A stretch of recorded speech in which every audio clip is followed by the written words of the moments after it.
Yo, y'all listening to Savage Media Radio, your number one source for underrated and non-viral topics, discussions, and news from the web and around the world. Think you can handle that much truth? Buckle up, bruh. It's about to get savage. We're back. That's right. Savage Media Radio. We in here, baby. It's Wednesday night, and it's 8 o'clock, so you already know what time it is. We're going to get things kicking right off with our Savage recap from last week's podcast. On Business Today, we posed the question of, do millennials truly understand the basics and benefits of investment? We learned that enabling is a huge factor in why millennials are not properly preparing for their financial future. We also learned that the resources to know how to appropriately teach young people about investments and finances are just not there.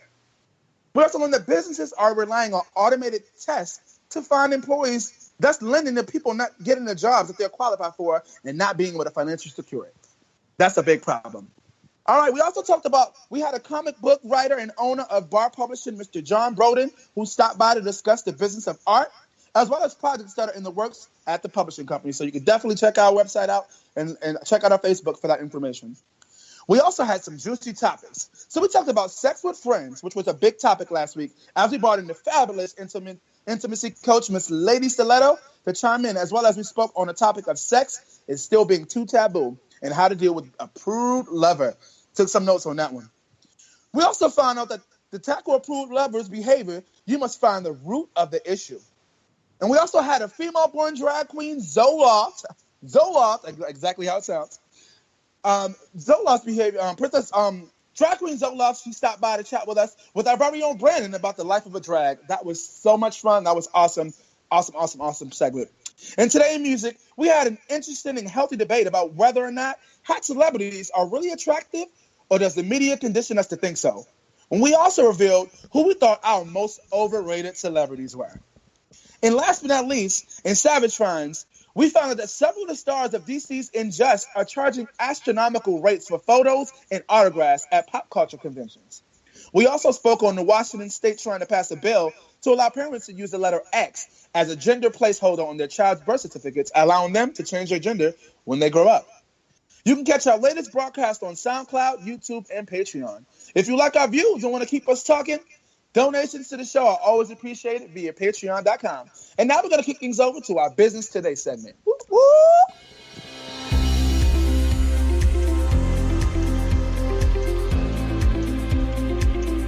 All right, Troy, my man, thank you so much. I get to follow that up. I'm all fired up. I do want to follow up just on a couple things. Well, one thing last week. My girl, Gal Gadot, Courtney broke my heart when she shared that news. So I was trying to find her on social media. Gal, if you're listening to this, stop charging people insane amounts of money for an autograph. And yeah, you can give me a call anytime you want. But you know this is Business Today, and Business Today. It's an interesting segment. You know, I got caught off guard there. I was thinking about Gal Gadot and got lost, but I'm back now. It's Business Today. It's the end of 2017, and businesses, this is like prime time for setting yourself up for 2018. The end of December, the beginning of January really paints a huge picture and really gets the momentum going for what happens throughout the year. Whenever I work with businesses or I work with leaders, one of the most important things I can tell them is, you know, spend the holidays getting your people ready and getting your business ready for when January comes to get after it. Like, this is huge. Goal setting is super, super important. So I want to kind of bring this up first, since everything in business is sales. You're constantly selling your mission and your vision to your people. You're selling product, you're selling experiences to customers and users, and you're always selling. You're selling nonstop. No matter who you're talking to about your business, you're selling. Not in terms of that you want them to buy a product, but you're selling you. You're selling your mission and your vision and kind of where you see you and your team going. So I want to get Troy and Carlos's kind of idea on this and see what they have to say, thinking that everything is kind of sales. You know, how is the holiday rush when purchasing and consumer just driven marketing things are huge? How do you keep that momentum going? And what do you do to maximize that momentum for sales in all facets of business right around the new year? Troy, give me some insight on that. How do you keep that rush going? Okay, well, I don't own my own physical business, less per se, but I do as an artist and as a brand myself. I had to think about that question, but I had to do some research because for me, this was something important that I wanted to be able to come back to and say, hey, well, am I doing the right thing? Is this something I need to be doing? So in my research, I found that according to SpotifyInc.com, there's 4 ways that they say on how you can keep your sales up after the holiday rush. First thing they say is leverage automation for ongoing customer journeys. So if you have customers that you already have relationships with, you built them, you have their email, you may have their access to via text message, however you may be. It's now time to target those customers that you've already built relationships with. So it starts with that. And then the second one it says is to use a multi-channel approach.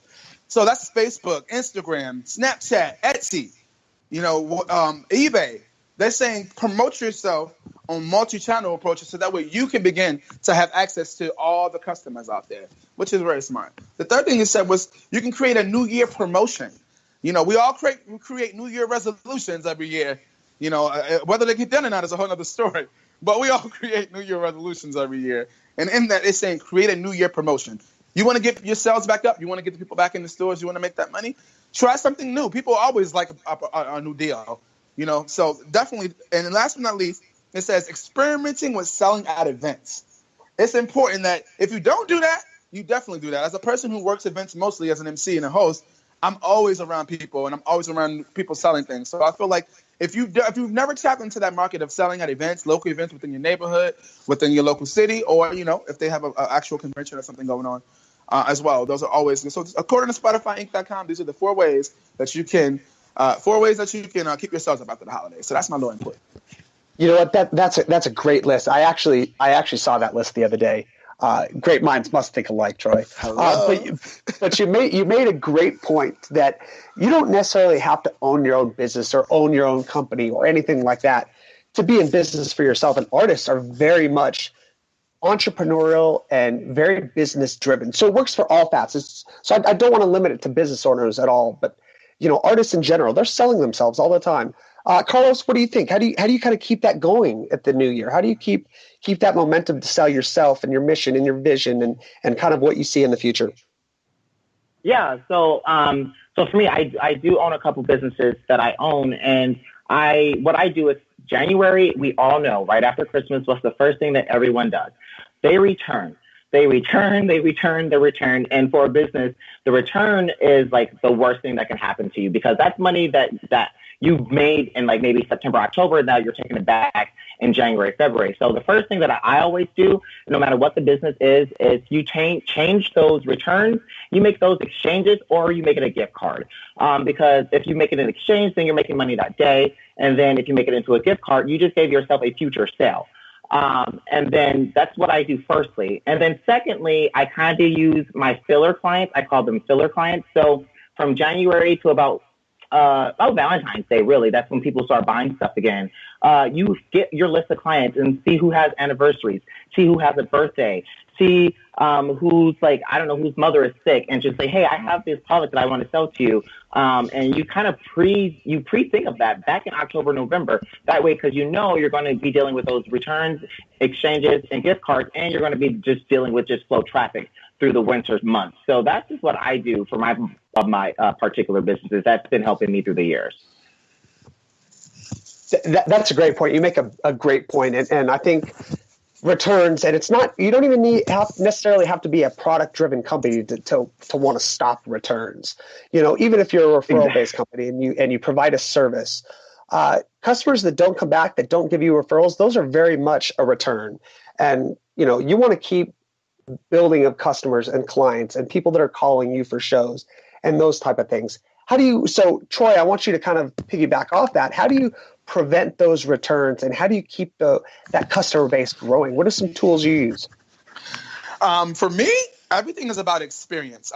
Today alone, right now, I'm currently part-time serving and as an Olive Garden. And for me, once I learned what I had to do, being myself and everything being about experience, that I always tell people I'm here to be in charge of your experience. And then today, one lady actually took a comment card and wrote on there, "Thank you so much, Troy, for the experience." And it's like, everything to me is an experience. So that's the route I would take. I feel like what's important is that when people, they're already your customers, they've already bought from you, they've already purchased, so they're already a customer of yours. How do you keep them? It's providing stellar experience, whether that's through customer service, whether that's saying, hey, I see it's your birthday, like Carlos said. I see your birthday's coming up, you know what, here's a $15 off coupon or wherever it may be.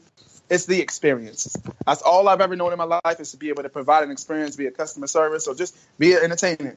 I say experience. That's how I would do it. Carlos, what do you think about that? I agree with an experience. To me, I pay for the experience. Like, I will pay big bucks for a great experience because it's a memory that I can take more over like a product or like a very expensive item. I appreciate experiences. And to add on to that, that's kind of one thing I do with my Airbnb. I run an Airbnb out of my condo, and it's the little things. Like, we had a couple guests coming over for Christmas, and we weren't celebrating Christmas, but what I did was, like, I had them little stockings with their names in it, and I just put toiletries, like shampoos and slippers and stuff that you would want at somebody else's house. Like, I was like, what would I want at someone else's house if I was spending Christmas there? And I gave them like a little like a Netflix gift card so they can log on to Netflix and watch TV in their room, and just popcorn, just stuff to make them feel like, hey, even though we're not home for Christmas, at least we still got a Christmas here at this home. So I definitely believe in giving customers experience. That's definitely a go-to. I love that, Carlos. High five to you. Yeah, I would like a link to your Airbnb, please, so I can. Yes, actually, I have 4.9 stars. Come through. Oh, there you go. And yeah, that would get a second look from me. I'm definitely look you up when I'm in LA. Definitely. And Carlos, you bring up a really, really important thing. And I tell some of our clients, and I tell this to my team all the time, you know, we don't sell products. We don't sell anything like that. We sell a means to improve your life and an experience. And that can be done in so many different ways, whether you're an artist, whether you actually are selling a product, actually connecting with your customers, with your users, with your viewers, with your listeners, whatever that is making that connection. And Troy, you said that's something that's really big on you. Why don't you give me and give whoever's listening, hopefully Gal Gadot, of course, some of those tips, that insight. How do you provide that experience, and how do you keep the momentum, your motivation to provide a better and better experience? Got you. I like that question. Okay. So this, to me, even situations where it's a negative thing going in, I always find a way to flip into a positive thing. And the first thing is making a connection. So when you have someone coming into a situation that you might not have been the first person that said anything to them or did anything, but you're the person that's going to have to deal with them. So I feel like in order to deter that, first thing you do is make a connection. And the second thing is to really listen before speaking, because a lot of times people walk into a place, and because it's our place of work or our business, we got it down pat. We know what people are looking for. But sometimes it's taking an extra step to be a listener versus just, because sometimes people walk into a place just for general questions, or they want something but don't really know. And so if you listen to the things that they're saying, sometimes they say little keywords or key things, and you're like, well, you know what? Okay, cool. So you'll start thinking the products that you need, the things you need to do, you automatically start thinking those things if you just listen. And the third thing is being attentive. Because, again, we can have a conversation about something, about this product or this thing. And, I felt like you listened, which was great. But making sure that, repeating it back to me, and also checking on me if I have any other questions. I feel like those are the three things that allow me, when it comes to service, to be able to stay on top of it. And it's worked every time, literally. I've had someone who was waiting 15 minutes for me to get to them. And it wasn't my fault, but it's still my table. So what do? I by the time I'm done with her, she had left me $1 for every minute she had to wait. Wow. So Nice. if you can make that connection, hands down, you got it. No matter how bad they experience or how they feel. And that's always my goal. No matter what happens, start with a connection. No matter, I like your hair. Oh, that's a nice sweater. Oh, wow, those shoes are nice. It starts with that, literally. And it goes from there. I'm telling you, that's that simple. Oh, you were so right in that. And if you think about just kind of sales fundamentals, and sales always kind of has this negative connotation, and it shouldn't, because teachers are some of the biggest and best salespeople you ever meet. And they're just trying to do right by their students every day. So sales is not negative. But if you think about that, making that connection right off the bat is hands down, that is the skill that you can utilize to grow and increase sales, is making that connection with people, letting them know that you're a human, and asking questions. The one that asks the most questions controls the conversation. And people want to be heard. People want to talk. So it's okay to ask questions. But that's great. Carlos, what do you think about that stuff? For me, this is what I do for everything, whether it's business or whether it's my personal life. I just have this saying. I really have two things. But my first saying is put the extra in the ordinary. That way, everything you do is extraordinary. So if you just put extra effort into everything that you do will just turn out extraordinary. And it's just that simple. And then, like Troy said, like you just have to do certain things that you kind of just like, hey. For me, acknowledgement is key. Like I just went to Applebee's they have some $1 they have $1 Long Island. Yes. I used to work at Applebee's as a bartender. Trust me, I know. So yeah, and then like we were just drinking. I guess we were just drinking too fast there, and they didn't put like any extra. We were there just waiting for our check, and our little like computer thing on the table was broken, and they didn't put any extra effort into helping us. You know. They didn't put any extra anything, and that's just kind of where I feel like a lot of companies slack in. Yeah, I agree. Totally. Going that little extra step not only provides your customers, your users, your listeners like a great experience, it makes you feel better just as a human being. So, I mean, yes, you want to help generate sales, you want to help get yourself out there. But goddamn, you want to feel better as a person too, you know, and making that connection really helps. So that actually, I want to bring something up because I think, Carlos, you made a great point about going extra. People just naturally, especially millennials that are going into somebody else's business and their traditional job, you know, that job and working for other people, you know, they're not really encouraged to go after something extra or give something extra, give something greater.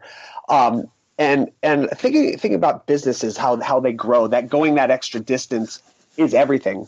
Why are companies, and especially people that are now going into the workforce, not doing that? What is going on in society? Troy, give me something. Yeah, I mean, I work with a lot of millennials now, so I totally understand where that's coming from. I think honestly, it starts with management.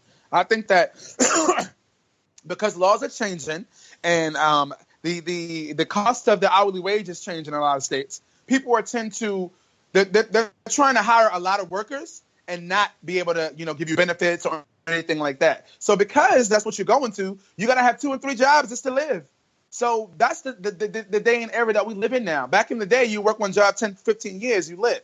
Now, you know, you're with the company a couple of years and then you got to find something. They're not expecting you to stay there 10, 15 years like they used to before. So times have changed. And so because of that, we're in a different time where millennials aren't really investing. They don't know how to, you know, invest their money. There's, you know, a lot of things going on. So it's like being forced into the workforce now with having to have a college degree just to be a receptionist. All these different things that are happening and the way that they already live. Like a lot of millennials, like, they live like in regards for today and not tomorrow. Like I think about my future every day. I think about, you know, things that I want to, but I know that's not something that's common. That most, you know, especially amongst millennials now, like it's like living today. And, you know, if tomorrow comes, it does. And I feel like that's what we're lost with it. So it starts with management, hands down. It has to be a change in that, but it starts there. They're hiring so many workers all at one time just to have their productivity up and not be able to give people benefits and give you the other things. So that's why there's so many, the turnover rate. Not only that, the management and how they handle it, but the turnover rate in most places is ridiculous nowadays too. Can I pick you up there, Troy? Oh, Carlos, go for it. Get in there. I was going to say, can I pick you up on the turnover rate? So I agree with everything that Troy says about the turnover rate and people just don't care. From a business company side of it, I'll just replace you with a computer if I can. And that's what we're doing here in Seattle. Yep. Like our McDonald's now, they don't even have people taking orders. There's a kiosk. You put your order in, you swipe your card, they hand you a bag. Our Starbucks does it, our Panera Bread does it, and people are just losing jobs. They are losing. They literally at McDonald's they have 2 managers, a person that cleans the dining room, and like an extra person that helps like wrap the burgers. But they have an automatic. Little like a hamburger little thing that makes the hamburgers, and the person just picks it off and makes it. So they literally only need 1 person in the kitchen now compared to like 7. So I think technology is replacing our effort. It's literally, and then why should I care? And why should I respect you even on the customer side? Like when I go to restaurants, honestly, I want to talk to you as least as possible. Like I really don't want you to ask me how my day is going. It would be better if I'm kind of waiting for the day where we have the automatic robots coming and serving us. That's what I'm looking for. And I feel like a lot of those are the same. And it's crazy. It's the same thing out here, man. I mean, McDonald's, Starbucks, all that stuff. Like it's getting totally automated. And I think when you said you would like to replace somebody with a computer, I think a lot of that is coming. I think we think about the medical industry. Surgeries, they're going to be done by robots soon. That's true. Oh, go ahead. Go get in there, Carlos. I just want to say one thing about that. Or Troy, sorry. I just want to say one thing about that. This guy came to the bar when I was at Applebee's bartending, and he showed me a video. And he said, "Do you know that your job's gonna be replaced by a robot?" I said, "No, let me see this." He literally showed me. He said, "Every industry that there is right now, major industry, they have a robot that's being prepared to be able to do the job you're doing. Get away from me with that shit." But you know what? I would love a robotic bartender because you know what? My drink will be the same. I'm not going to worry about, are they going to pour light? Are they going to pour heavy? No. Every time I go to that restaurant, I will get the exact same drink. That's true, but you go to your bartender so that they can give you therapy and talk to you while you're sitting there. A lot of times if you by yourself or I learned a lot about people's business as a bartender, and it was mutual. We enjoyed it. So I feel like after a while, you can't tell me after you feeling in your feelings, you by yourself, you want to go have a drink, you want to sit there and talk to Robot Joe who can't even have a conversation. You got a point. No, you actually make a perfect point because I was going to ask something similar. I'm like, then what has happened to the profession as bartender, as psychologist? That job is just gone now. If there's a robot back there, but since I'm the stats guy, I'm the numbers guy. So I'll give you a statistic. There was a huge millennial survey that was done. 93% of millennials that were in this survey said they did not plan to stay at their job more than 3 years. That to me is staggering. That's huge. So why is that? Is that the leadership? Is that things are becoming more automated? Is it that people just don't give a shit anymore? Like, what is it? Why are millennials not staying at a job? Give me something to get me fired up. Something, Troy. Why, first of all, we going into a job? No, first you walk in, no one says really good morning. It's more like, hey, get to your job and do it. So now the workplace has become like a prison. You are a worker. You have a name. Bob. Okay, Bob, well, you sit here and do this, Bob, and they expect you just to do what your job is. There's no camaraderie anymore, and that's not even that. Let me tell you why. Because we're so social-less. We have social media, which makes us social-less. You don't have to talk to anybody. You don't have to go anywhere. You can sit in your house and be on Facebook and Instagram all day. So now you have to tell me I have to leave my house and get off my phone to go work, and then you go work, and there's no energy, there's no positivity, there's no motivation to make you be better. Before, you were going to a job, and there'll be valleys. Hey, good morning. We're doing this, everybody. We're going to have a great day today. Now it's just like getting in position, do your job, and go home. That's not exciting at all. So, of course, they're not going to want to do it. I don't blame them either. I'm the same way. I go into work, and they don't. And if it's not, I'm that atmosphere. I go in, good morning, good afternoon. How you doing, guys? I'm that guy because I don't get that from management. I don't get that from no one. But because I'm that person, not one person, me, is making that change. And that's all I could do by myself. Start with me. And so. And you bring something there that put a huge smile on my face and made me laugh, kind of in a sarcastic way. But you say, social media is that way. You make friends, but you never meet these people. And my dad, who's an older gentleman, he is fairly new to social media, and he keeps telling me these stories about his friends and these friends he knows. I'm like, Dad, I've never seen you hang out with a friend. Who are these people? Right. It's like, oh, they're my Facebook friend. I met them on Instagram. It's like that's not a friend. But Carlos, give me something. Why is this? What's going on there? And why are millennials not in jobs? Oh, let's hear it. I can tell you as a millennial why I don't have a standard job. And this is the exact reason why I got out of a standard job. And it was opportunities and time. I was working full-time with a college degree, but full-time to me was like 50, 60 hours. Or I could do Airbnb in my house and pay my rent and my car payment and then start a side business on that and then do acting on top of that.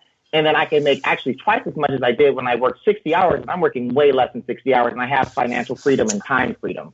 That's Come why through. millennials don't give you more than 3 years, because I can make we're all realizing we have Uber, we have Postmates, we got Airbnb, we got Lyft. Like, there are so many companies that you can actually go to and really make a living off of it without going to your standard, like, traditional job. And that's why I believe the traditional job will be taken over by robots. And then it's only going to be things that humans want. And like Troy said, you're going to have a college degree to like be a Lyft driver eventually. Hello, that's the way they're going. Okay, Phoenix Online. I'm about to go on Phoenix Online and finish. I was almost done. There you go. It's speaking of Airbnb, Carlos, our resident man here, 4.9 rating on Airbnb. So if you're looking for a place, please send him an email.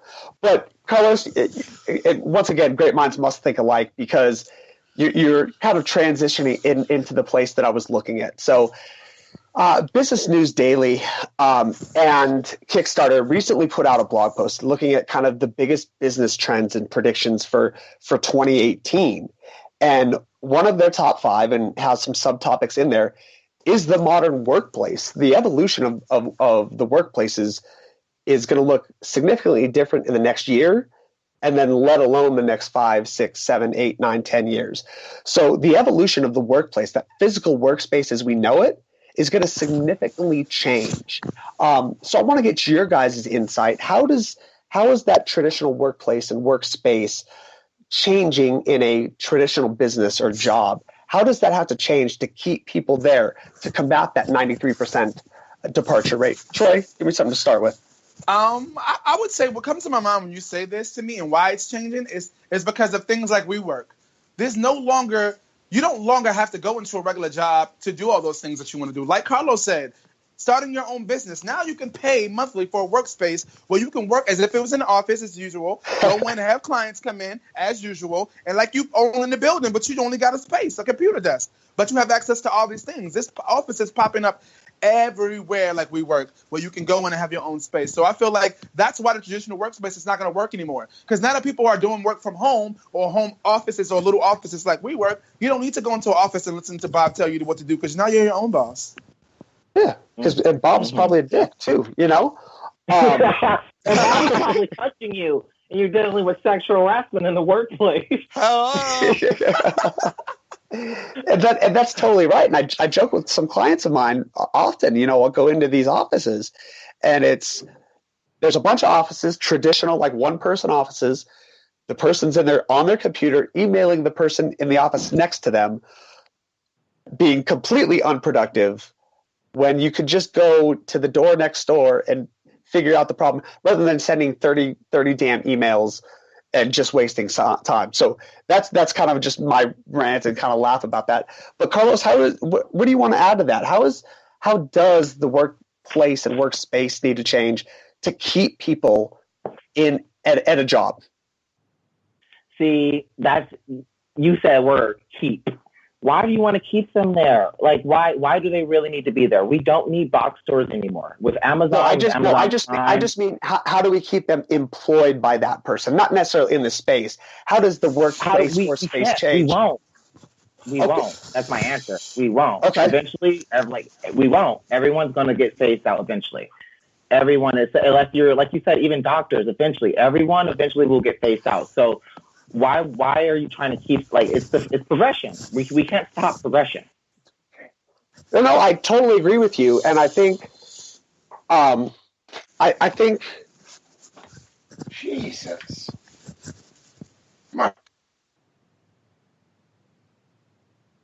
You there, John? Sorry about that. I got cut off. Yeah, sorry about that. I was having a little some technical difficulties here.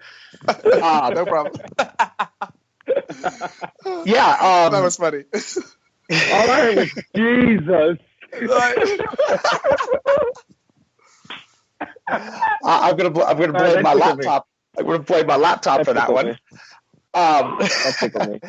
So I think you're spot on. Workplaces are going to get phased out. So what does kind of in thinking that most people are going to get phased out, what does that mean for traditional jobs? Are traditional jobs going to be around? Are we all going to be unemployed? What is going to happen? And how do people that are entrepreneurs or aspiring entrepreneurs and business owners, how are they going to adapt to that situation? Troy, give me something with that. Give it to me one more time. I'm sorry. So, in noting that Carlos said that a lot of positions and jobs are going to be completely gone and transition into robots, Yes. What are aspiring business owners and entrepreneurs, what are they going to do over the next few years to make sure that they still have a job? What does that role of an entrepreneur look like? Are you saying in regards to the entrepreneurs who started these companies that have people working for them, or in regards to the new entrepreneurs coming up? Into the new entrepreneurs in the next 3 or 4 years, what are those entrepreneurs going to have to do, and what is that going to look like?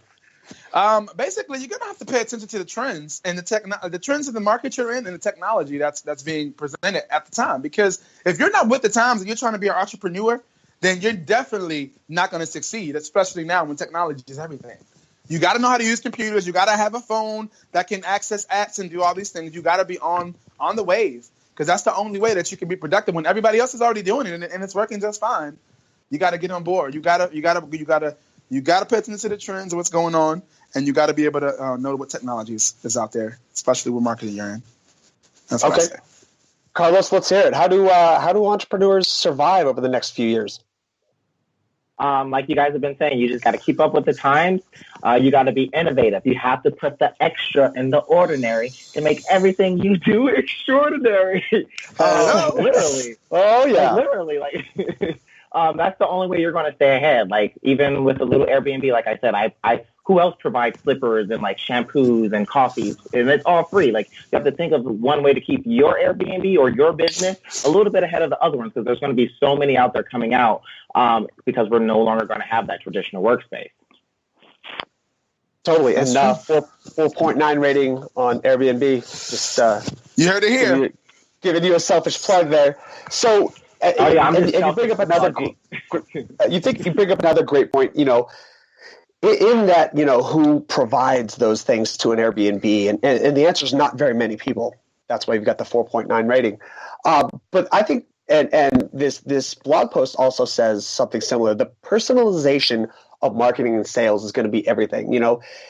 Everybody markets to these grandiose amounts of people, when really the more personalized content, every step of the way through that marketing and advertising process needs to be more personalized. So as we kind of segue out of this segment, Troy, give me a couple tips for people to kind of personalize their marketing in themselves so they can make those connections to boost sales and viewers and all that stuff. I would say first, put your best self forward first, because at the end of the day, first impression is everything. You only get one chance sometimes. You don't always get a second chance. And with that being said, put your best self first forward, so that people see the best, present yourself in the best light, so that this is, you have a product. You want people to be able to come to that and say, stand by that. You got to be able to stand by that so that people can come to it. So one, put your best self forward. And also two, don't forget that ordinary to extraordinary, like Carlos said, is very important. That if you're going to do something, why not take that extra step? It's not going to cost you any money. It's free to just think outside the box and say, hey, I'm doing this. Well, what's going to make me so different? I think that years ago, God gave me this vision, this thing about thinking outside the box and thinking of what's so different mind frame. And if you think no matter what you do, think about it about what's going to make me different, that people are going to want my product, are going to want my service, are going to want to come see me. And that's how I've been able to manage and do the things that I've been doing and gain the audience that I've gained, basically thinking outside the box. I love the whole thinking outside the box thing. I think that to me, that's everything. Whenever anybody tells me to do anything, John, you can do A and B. It's like I'll do C through Z. I'm going to do whatever you want me to do. I'm not going to do. But Carlos, what do you think? What are some tips or ideas for people to kind of make their efforts and their marketing ventures more personalized? I think. I'm sorry, my dogs hurt me. They hurt me do my lifting. Sorry, guys. But to make it personalized, you just do everything that you can to offer something that normal people don't offer. Remember anniversaries, remember birthdays, remember the last time you spoke to them. And yes, it's going to take a little bit of extra work for you to maybe take notes and maybe have really detailed clientele notes. but just like say, call them on their birthday, even if you're not trying to sell them anything. And that's what's really important. When you're a small business, you just want to keep that connection. It's not always about the sale right then. It's about building your client and building their trust in you. So just make small calls. Just call them once every couple of weeks and just check on to them. If they like Sunday church, to ask them how church was. Get personal with them. And then that way you'll have a guaranteed client. And if you do that to all your clients, you won't really have to worry about what the market is doing and what jobs are doing, because you have you have a lot of people who love you and who are just dedicated clients. You cannot be more spot on, in terms of sales. The average sale, and far above the average, about 75 to 80% of the sale is made on that fifth visit and that fifth connection with somebody. So yes, you have to go that extra distance. You have to put in that extra effort, but you also have to kind of just man up, and just be better. And you got to be better at those things, and you have to go that extra distance, and that's how you retain customers. And I echo both Troy and Carlos's sentiments. Be better, go that extra effort, and make a connection. Provide people an experience and the opportunity for a better life, and you can change the world. So with that being said, I want to transfer over to my man Troy for some big-time world-changing announcements here. That's right. Let's get it. All right, guys. So here with our announcements, we're going to get things rocking. Be sure to check out our new show with our very own Carlos and Coco called Real Shit Fridays. They will dish on heavy personal struggles and topics, as well as provide real, unfiltered opinions on many social and cultural issues.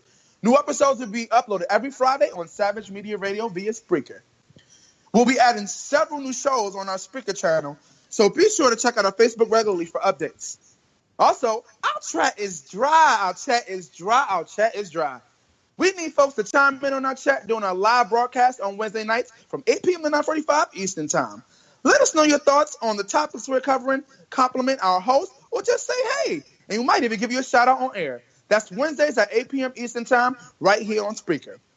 All right, guys, that's it for our announcements. We're going to move things over to our Savage Culture segment. Let's get it.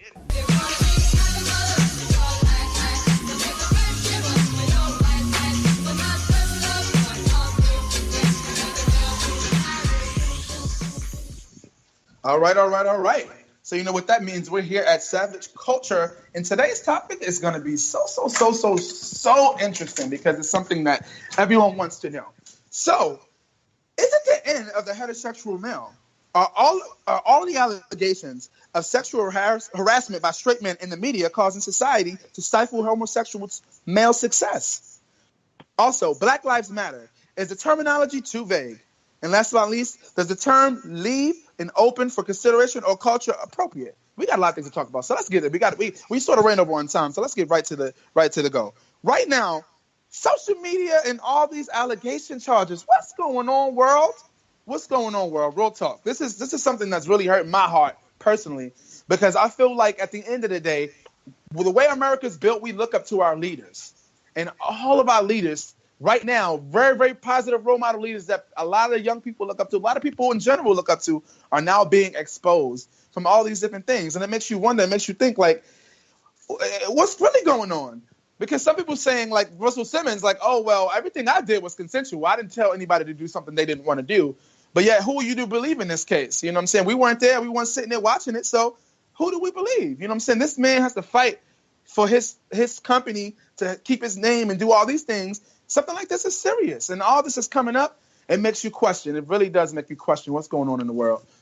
Carlos, can you fill me in on this? Tell me what you think about this. All right, I talked to Courtney about this, and we talked about it in detail on Friday on our show. So make sure you tune into that, guys. But I'm just going to skim over. I'm not going to give you the everything that we discussed on Real Shit Fridays, but I will give you this. Let me ask you this, Troy. Touching people who don't want to be touched is just wrong, regardless if you're Hollywood or if you're just a normal person, correct? So, with that being said, I have a problem with these women and these men and these people coming out 10, 15 years after the fact, and then being like, hey, that happened to me 10, 15 years ago, and I should stand up now. And then people who did do it, they're losing their whole careers over something that they might honestly have forgot about or didn't think was a big issue because it wasn't ever reported. So I feel I understand that no one should get touched when they don't want to. So if you do get touched, you need to report it immediately. I feel like after these people have gotten their Emmys and their Grammys, then they come out and then like, oh, well, that happened to me. Well, now you're safe and you have your base. And that person that did that to you usually have helped them get up to where they are. So I feel like it's kind of like a double-edged sword. I hear you on that, Carlos. I definitely agree with you in regards to like, why did it take so long? This happened to you when you was 16, when it was actually law against it. Why do you wait till you was 40? You know, like I totally agree with you on that. It's sad on both ends. I'm just saying they all owe. Why are you waiting so long to do that? Like it's really at a point where, like you said, the person who committed this done forgot it happened. Now all of a sudden their career is at stake in that judgment because it's something that happened all those years ago. How do you even prove that really happened that many years ago? Because, you know, technology wasn't as great as it is now. Everybody didn't have phones to record and do stuff. People had pages.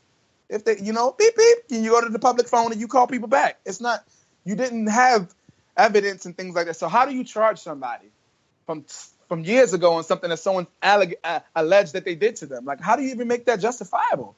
John, talk to us, John, because I know you got something to say.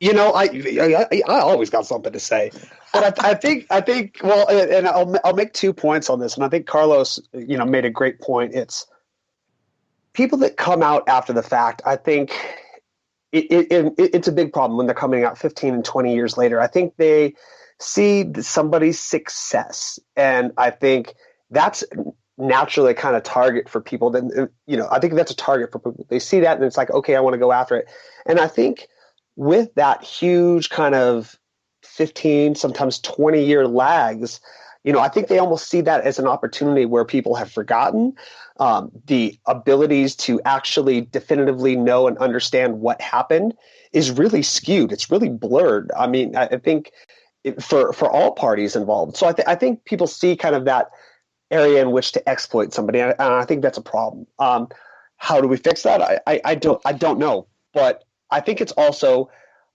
yes, that's a problem. I think the biggest problem comes back to what Troy said, and it's the leaders issue. And it's the leaders often seeing somebody that is vulnerable and able to be exploited as a means to advance their career, advance their viewer rating, whatever that may be. And I think that's a huge fault. I think a person that sees that vulnerability in an employee or a mentee, somebody they're mentoring, I think that characteristic of a human is just awful. And I think far too many leaders take advantage of people like that. And I think that's a huge problem with society. How do we fix that? Well, I'm not sure I have the exact answer, but I think that's a huge issue. We get rid of the bad guys. How about that? We get rid of them first. All the people that are causing these issues. If it was only that easy, huh? I John, like, I agree with you. It's like it's really hard to, because it's like it's like Carlos said, double sword. Because people want their careers to pop off in advance. So you're saying you subject yourself. Don't get it twisted, because the stigma of the industry is you got to do some things until you get what you want. So the whole stigma about being a successful actor or singer or anything in entertainment is you sleep with somebody to get there or do this. So don't play like that doesn't exist. That is the stigma. Not saying that that's the truth and that's what you have to do. Don't get it twisted. That's not what I'm saying. But at the end of the day, when people say, "Oh, well, you sat through this," and you as a person in your mind, as we grow up in our kids as kids, they tell us, "Don't let nobody touch you. Do this. Don't talk to strangers." All these different things. And so, if something ain't going off in your mind in that moment when these things was happening to you, to not say anything, it looks like to me that you chose your career over your own self-worth in that moment, because your career was more important, that you didn't want to say anything. But yeah, after you, like Carlos said, you get this career and you do these amazing things, and now you say 20 years later, well, this person did this to me. And it's like, wow, well, those 20 years you was out here getting this money, you wasn't saying that.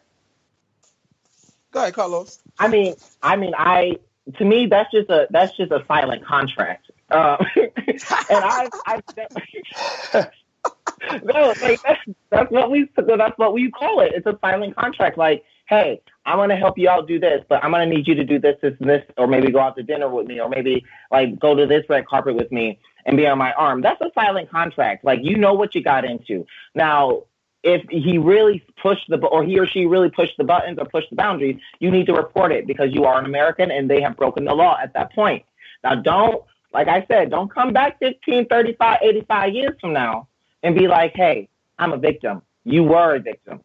You're not a victim now. You're actually a very successful star. So, but on the other hand, there are women that happen to this who aren't superstars, who aren't Hollywood. And like, I watch SVU a lot. And they're like, well, you know, women just always just scared to talk. And that's why I want to say there are people out there, there are therapists, there are hotlines. If you feel like you can't go to your boss, maybe go to human resources. So I want to reiterate, I'm not victim blaming. I know everyone else is not victim blaming with their opinions, but we're just giving an insight on how it kind of looks on the outside. But I definitely understand a victim's a victim no matter who it happened to or what time or how long it was ago. No, I agree with you, Carlos. At the end of the day, like, it can't be misconstrued. Everybody has an opinion. First of all, with social media, everybody's a doctor now. Everybody can tell you, I just hate the way that people utilize their fingers to say things and to against people in situations they really have no clue about, that they really don't know. So that makes situations worse. Nowadays, this social media has made things worse. Because everybody feels go ahead. I know I'm out of order, but that just hit my heart. If y'all don't know, Cut just released a video yesterday, and we already have 1 million views. And I've gotten about 25 death threats on YouTube and on my Instagram. I was talking to Courtney about this, and we talked about it on our show on Friday. These people are literally making like death threats and saying you should kill yourself, and you should just like throw yourself off a building. And I suffer from depression and PTSD. And like yesterday, I literally did not leave the bed. And it took Courtney's and I's conversation to just like get me just out of bed, literally. So that shit is real. It is real. I don't care who you are. I don't care how. I know I come on here and I'm like, I'm bragging. Oh, I got this. I got that. I got knocked down yesterday, like knocked down on my knees just by comments that I read on the screen. So, and where I come from, I'm mad because I can't fight you. I can't fight you. I want to fight you. So like, if you really, I totally understand. Get the grease and take the earrings off. I get it. Yeah. right. Let's go. Get the Vaseline on the face. Thank you. First of all, Carlos, he makes a great point though. Go ahead, John. And I'm firmly of the mindset that social media really exposes and not immediately, but after time. It exposes on who you are as a person. You know, I think people that are really positive, really outgoing, really inspiring, I think that really shows through. And I think those people can really do some great things on social media. And I think there's a lot of terrible people out there. People are just crappy sometimes. And social media provides this shield for somebody. And Carlos, I'm literally livid at what anybody wrote on there. Like, don't let any of that shit ever get you down. Like, because it's these people hiding behind a shield to say something they may think in the back of their minds, but would never say it to somebody's face because A, they don't want to get punched right back in the face, and they don't want to get frowned upon by everybody else who sees and hears that because they are very insecure. So don't let that stuff. Oh, go ahead. The thing I do, like I was telling you guys about the video early in the podcast. So the video I was talking about, I did a clapback video, and my husband, like, I was crying yesterday, and he said the same thing that you said, John. He said, don't let that get to you. And then my check came in the mail, and he was like, did you get your check for the video? I was like, yeah. He's like, go to the bank. Don't you feel better? I was like, actually, I do feel better. And listen, like, those people who sat there, they literally gave their time for free to spew out hate. You got hate. So take your check, brush your shoulders off, and let's go. Yeah, and what's the deal with these people that are just being so, like, just mean and for the most part just stupid? I got something to say to that. I know what it is. Let me tell you what it is. And first of all, you take it then, Troy. I'm gonna tell you what it is, and I'm sick of it. And I wanted to say thank you, Carlos, for sharing that. First of all, because you didn't have to, and it takes a very humble person to share experiences that are real touchy touchy subjects to themselves. And so for you to be where you are and doing what you're doing, I applaud you. And you're inspiring me. You don't even know. So I can let alone how many other people you're inspiring. Thank you. Yes. 2, always remember, no matter what people say or do, opinions don't pay bills. That video you did pay the bill, not their opinions. So at the end of the day, opinions don't pay bills. And you are, each and every one of us are smart. We're all special. We're all unique. Because each and every one of us created different. Not one of us are the same. Not even identical twins. When you think about it, it may seem weird, identical twins, but it's if one of those identical twins go out and shoot somebody, the one that's going to jail is the one whose fingerprints on that gun, not this one because they look like that one. So if God can make identical twins, not identical, what makes you think you're not special, unique, and great in who you are? No matter what nobody says, because nobody can say words. 6 and stones may break my birds, but words will never hurt me, even though they do. It's when you walk out and you look at all the things you've done. You look at the people, millions of comments of people who you inspired. When somebody says for every 5 negative things, I'm sure there's hundreds of positive things out there that you have done and did for other people. So when you're feeling like, oh, you know what, this person says this and those death threats, the issue is they don't know themselves. And that's what I'm trying to get at. They're not happy with themselves and they don't know themselves. And the issue we have right now is a lot of people just need somebody there for them to say, I love you. I'm here for you. Listen, I'm here to listen. Whatever. Let me give you a hug. We're living in a day and age, like I told you before earlier, that social media makes us socialists. So people are not talking to people. They're not communicating with people via physically. It's all through the phone. We have friends on Facebook and Instagram who we don't even know, but yet we comment and talk to each other all the time. But we've never sat down and had a tea, a drink, a meal, or nothing. But Tori, you know why you and I can have, I can have this conversation is because even though I'm a male, I'm humble enough, like you said, to share that with you. And like our next topic, why do like straight men feel like they're like stifled? Like why do men in general feel like you can't share emotion? Like you said, why can't we go have tea? Why can't we hug each other? Why can't I be like, bro, I'm feeling down today? Why do we always have to be just like strong men? I don't understand that. It's not a sign of weakness. I think it's a sign of strength when you can say, hey, I'm hurting and I need help. That's definitely the truth, but that's not what we're conditioned to. That's not what we're taught. You're taught men don't cry. Come on, get up. Boys can't play with dolls. Don't do that. You know what I'm saying? You talking a little bit too feminine. Put some bass in your voice. Those are the things that we're conditioned to believe that is right. So because that's all we know, we feel like we can't cry. We can't, be whiny when we feel like it every night. You know what I'm saying? Like, because those are not men traits. Men don't do that.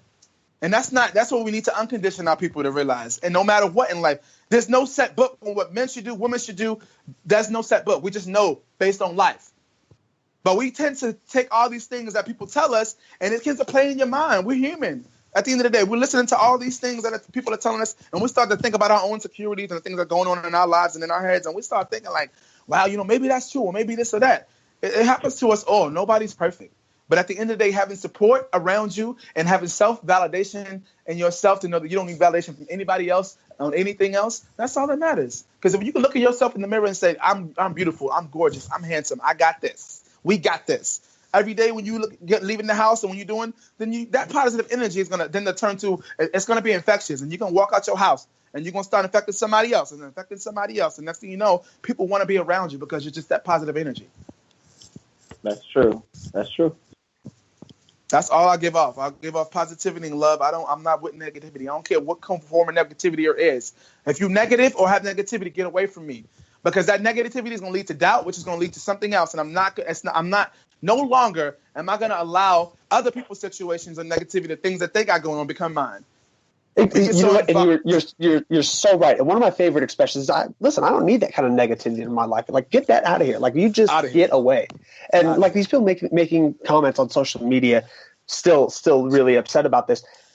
Listen, they have nothing going on in their life where they're on their computer at 4:00 in the morning, writing a comment that has no bearing on what they do. So they will never be a winner. And, I think Troy made a great point. That's kind of how we're conditioned, is this kind of, man up and that type of thing. And I think it's an evolutionary problem, but it's also, sometimes we got to stop caring what people think, because you're going to get judged. People are going to judge you no matter what you do in your life, no matter how good or bad. People are going to judge you. That's totally out of your control. The only thing you can control is that internal drive and desire to make a genuine impact on people and humanity. That's the type of thing that will change somebody's perception of you. To not, go kill yourself or some stupid, ridiculous comment like that, but it's like, wow, he actually did that. It's that inner drive that can change everybody's perception. You just have to stop letting other people's dumbass opinions ruin your day. And it happens to me all the time. So I'm the first one to say that, but it's just got to stop. People are just garbage sometimes. It's a lot of, when you turn on the TV, you watch the news. I don't watch the news, none of that, unless it's, before I get ready to go to work. But it's like, it's so much negative things around. How could you be positive and on the negativity around you? I don't know if, living in a major city, it's depressing going outside and just walking and being on a train with people. People are arguing and fighting over the smallest little things. It's already a million of us on this train. You know what I'm saying? We all paid our little money to get here. We all paid the same amount. There's no VIP section. There's no first class. We paid the same amount of money to be here. But yet all these issues are arising because people are just not happy. Look, you can't even, we got to find a way to start changing that. And I feel like the best way is one person at a time. One person at a time. It's that one person saying that to the next person, saying that to the next person. That's how it starts, because there's a lot of, if we let the public, if we let the government continue to push what they want us to see, what they want us to hear, then we're going to continue to stay where we are. But if we don't utilize this boom of creativity, everyone's doing their own business, everyone's about, being their own boss, utilize those for the right reasons, and teach our next era of entrepreneurs what they need to expect, versus leaving them out there to the wolves to try to figure it out on their own. Because the government and these major corporations ain't out here for us. They're out there for their own self. They just passed that major bill. Come on, Trump, this bill. Somebody else talk. I can't even. This bill. You don't want to talk about this bill since we're talking about, leaders and all these things. This bill that the Trump passed, that's going to give this big tax break. This is like, now he's looked at as a hero. I'm confused. Y'all help me out with this. If anybody knows anything about it, please, John, Carlos, please, if y'all know, if y'all ain't heard about it, let me know. But this is crazy. Carlos, you want to take a stab at that? I didn't hear about it. Oh my God, Carlos, this is crazy. John, can you fill us in on anything about it? Yeah, it's pretty awful what's going on. In making a huge tax break, what he is doing, he is lessening the taxes and the justification is to make the taxes that are paid more equal across the population. So they're making higher tax bracket people pay less and compensating that for middle and lower tax bracket people having to pay more to compensate for that. The argument, I think, was that everybody should be paying equally no matter how much income you have. And I think, and there's also been some other things on top of that are attacking people's retirement plans and how many tax benefits that people are able to get. So it's really awful. It's really attacking the middle and lower class populations in terms of income as to means to balance out this equilibrium, which is completely illogical in my opinion. It's awful. It's basically attacking the lower and middle class people, and it's depressing. The middle class don't never get a break. I'm just saying. Oh, no. The middle class never get a break. I was working as a healthcare navigator when Obamacare first came out, and the middle class always suffered, even with insurance, trying to get insurance for themselves and their kids, because they made more money than the poor people, than the poverty level, above the poverty level. They then had to pay more for their insurance. Now, do they not have to pay more for their insurance? They got to pay more taxes because Donald Trump passed this law. That is sickening and sad, because most middle-class people are middle-class families. They have a husband, wife, and kids, or whatever the case may be. So these are the people, working-class families, are going to be hit. Now, while the rich is still going to keep their riches, they've already been writing this off on their taxes all these years anyway. So what's the point? Y'all trying not to pay y'all taxes all this time, and the IRS is catching up to y'all, and now, all of a sudden, they got this bill. So now, it's party time for them, but it's sad because the real people that have to pay for it are us. Yeah, and I mean, there's always that always there statistics, and that's me again throwing out some stats. But 99% of the people control 1% of the money in play. The top 1% of people control 99% of the money. So there is a huge difference in where the money is and who's utilizing the money, and taxes are a huge issue. I mean, essentially, you're giving away 30% of what you make, 30% of your retirement, 30% of all of that, and the wealthy know how to do that. They can write those things off. Well, the middle and lower class are not taught those things. They don't understand how to get around that. They think they're just mandated to that. So it's just continually just perpetuating this awful stereotype. And listen, the whole tax thing infuriates me to no end. Well, I mean, what is getting done to people is awful in terms of how much money the government is taking and how much little we get back. That's infuriating to me. I agree with you. At the end of the day, I don't know too much about taxes, and that's where I get lost at. Because I wasn't taught. Go ahead, Carlos. Tell him. Can I chime in real quick? Yes, chime in real quick. Let's get it. I studied constitutional law in college. There is no place that the letters I, R, or ESSA is in our Constitution. Why y'all paying federal taxes still? That's just my question. Because I pay my state taxes because I live in this state, and that's what it says in our Constitution. It literally says the province that you live in, you have to abide by their tax rule. The IRS is a private institution, and if you guys know me, I'm a conspiracy theorist, and I have researched this, and it is true. As an adult, I've never paid federal taxes. I won't pay you.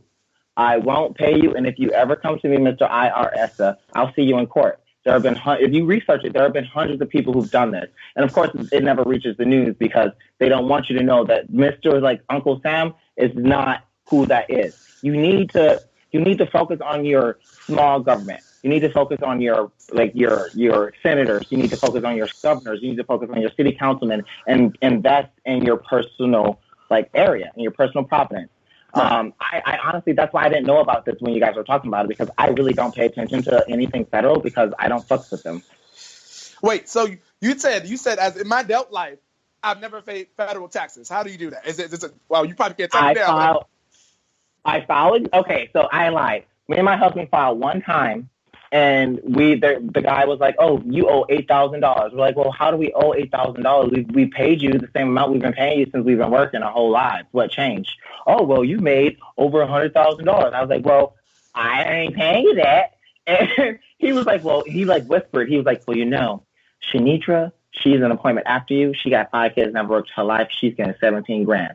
I have never filed taxes, and I'm 48 years old. I suggest you do the same. The IRS is not going to. They first of all, who do you ever hear the IRS coming after? Most of the time, it's mostly celebrities because they don't pay their taxes. Celebrities. But celebrities have multiple houses. They have a house in California. They have a house in Florida. They have a house in New Jersey. They're not paying their state taxes. This is not and this is what people just research it. I'm getting on a conspiracy rant, but those are state taxes that they're not paying, and that is illegal. You've never heard of someone getting arrested or getting their paycheck siphoned for federal taxes. You can look it up. It does not exist. Well, we gonna definitely talk about this more off air, Carlos, because I got some tax situations. Not a lot. I mean, I don't owe them a lot of money or anything, but I feel like they get me for something that they shouldn't be getting me for, and I feel like it has to do with that federal stuff. So we're gonna talk about that on a later note. I'm gonna get you with that. But I also want to bring something up that's very important because Black Lives Matter.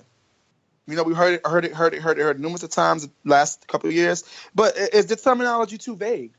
Tell me what you think. Let's start with you, Carlos. Tell me what you think. Is Black Lives Matter, is that terminology too vague? So yes, it is too vague. Do I fuck with Black Lives Matter? No, I don't fuck with Black Lives Matter. As an organization, I think they're great. I think what they're doing is fantastic. I think what they're doing is equal to what Malcolm or Martin Luther King did, peaceful protest. But peaceful protest, this is not working. It does not work. I've done Black Lives Matter marches in Seattle all summer long. We had a young lady, Charlene Lyles. She got shot by our police in Seattle PD. We marched, and the funny thing was, it was me, my husband, and our friends. It was about 4 armed Black men, and we had our guns and our handguns holstered on our side, and we were marching with signs that said, "Shoot at us, we shoot back. We will defend our people." And even the people in the Black Lives Matter march, they were like, "Oh, you're too violent. Oh, we're not about that." I'm like, but aren't you what else do you feel like you can defend yourself? These chances you're saying aren't working. If you defend it, if she had opportunity, if she had a concealed weapons license, if she had a place to go to get free gun training, maybe she could have shot back and protected her life. Now, I'm not endorsing police violence or police brutality, but I am endorsing your Second Amendment right and the right to defend your home. So that's why I think Black Lives Matter is too vague, because I think their speeches and their work is flawed. Got you. I can understand that, one, because your personal experience and my personal experience. I've done some things too. But you said that you had a gun, and y'all had guns. Y'all got your own guns. Like, y'all can have guns. Y'all based on the amendment, because, like you said, conspiracy theorists. Y'all, so you're saying I'm protecting myself with my gun. By law, I have one. So this is interesting. I've never heard someone say that.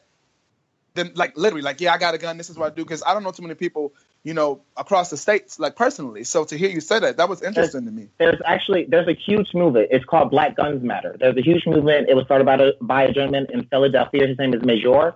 And he has fantastic, like, he does seminars. He does gun trainings. It's a fantastic movement. Now, they're not, people are kind of saying it's like Black Panther-ish, and it's not.